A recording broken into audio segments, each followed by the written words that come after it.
देश में पहली बार पुरुषों की तुलना में महिलाओं की संख्या अधिक हुई है एवं महिलाओं का स्वास्थ्य भी पहले के मुकाबले और बेहतर हुआ है। प्रधानमंत्री सुरक्षित मातृत्व अभियान हो या फिर प्रधानमंत्री मातृ वंदना योजना, इनमें माँ और बच्चे दोनों की जीवन को बचाने में हम सफल रहे हैं। आयुष्मान भारत योजना की भी लगभग 50% लाभार्थी महिला ही है। माननीय सदस्यगण, मेरी सरकार बेटियों की पढ़ाई से लेकर उनके करियर तक हर बाधा को दूर करने का प्रयास कर रही है।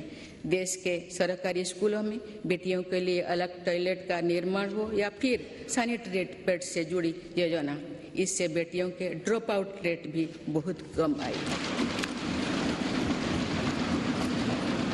स्वच्छ भारत अभियान से महिलाओं की गरिमा तो बढ़ी ही है, इससे एक सुरक्षित माहौल भी उन्हें मिला है। सुकन्या सुजला समृद्धि योजना से देश भर की करोड़ों बेटियां के बेहतर भविष्य के लिए पहली बार सेविंग अकाउंट खुली है। नई राष्ट्रीय शिक्षा नीति में भी बेटियां की शिक्षा के लिए अनेक महत्वपूर्ण कदम उठाई गई है।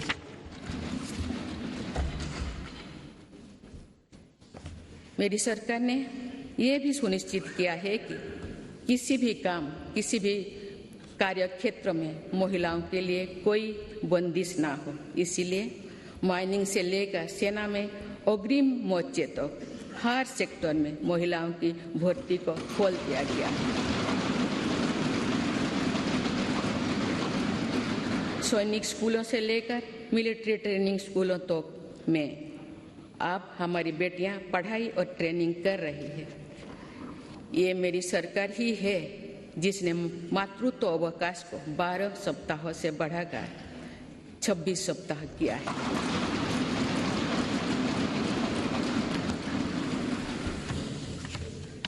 मुद्रा योजना की लगभग 70% लाभार्थी महिला उद्यमी ही है।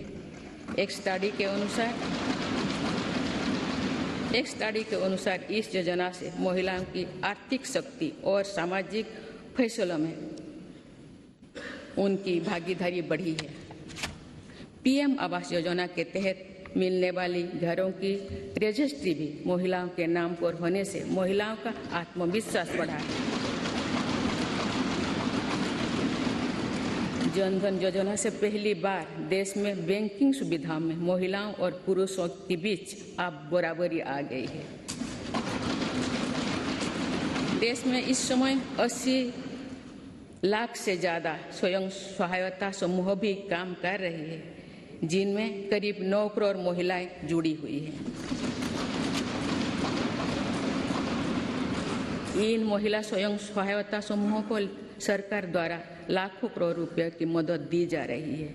माननीय सदस्यगण, हमारी विरासत हमें जोड़ों से जड़ती है और हमारा विकास आसमान पर छूने का हौसला देता है।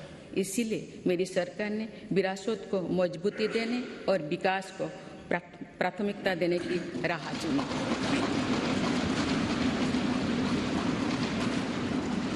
आज एक तरफ देश में अयोध्या धाम का निर्माण हो रहा है, तो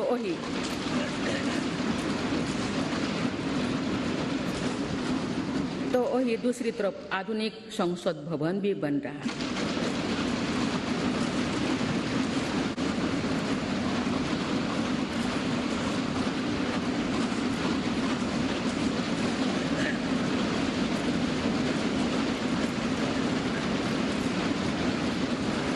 एक तरफ हमने केदारनाथ धाम, काशी विश्वनाथ धाम और महालोक का निर्माण किया, तो वही हर जिलों में हमारी सरकार मेडिकल कॉलेज भी बनवा रही है।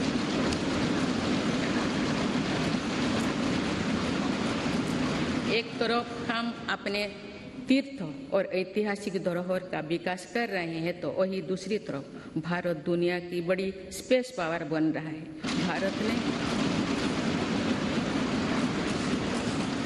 भारत ने पहला प्राइवेट सैटेलाइट भी लॉन्च किया है।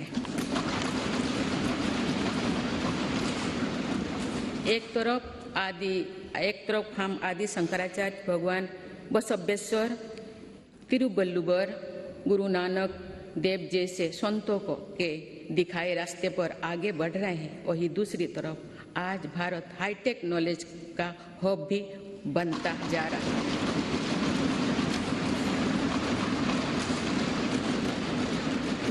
एक तरफ हम काशी तमिल संगमम के जरिए एक भारत श्रेष्ठ भारत की भावना को मजबूत कर रहे हैं, तो वही one nation one ration card जैसे आधुनिक व्यवस्था भी बन रही है। डिजिटल इंडिया और 5G टेक्नोलॉजी में भारत के सामर्थ्य का लोहा आज पूरी दुनिया में मान्य है। आज भारत जहां योग और आयुर्वेद जैसी अपनी पुरातन विधाओं को पूरी दुनिया तक पहुंचा रहा है, वहीं दूसरी तरफ फार्मेसी ऑफ वर्ल्ड की नई पहचान भी सशक्त कर रही है।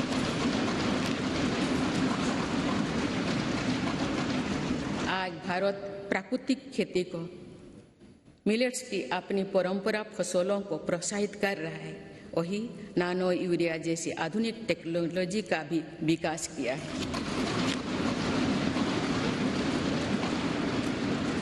खेती के लिए एक तरफ जहां ग्रामीण इंफ्रास्ट्रक्चर को हम बेहतर बना रहे हैं, वहीं दूसरी तरफ ड्रोन टेक्नोलॉजी से, सोलर पावर से किसान को ताकत दे रहे हैं।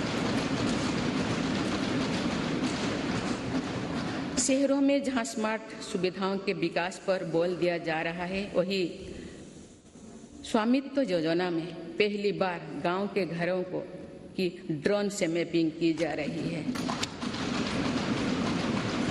आजादी के अमृत महोत्सव पर जहां आज हर जिले में 75 अमृत सरोवर बनाया जा रहा है, तो वही सैकड़ों आधुनिक वंदे भारत ट्रेनें भी लॉन्च किया जा रहा है।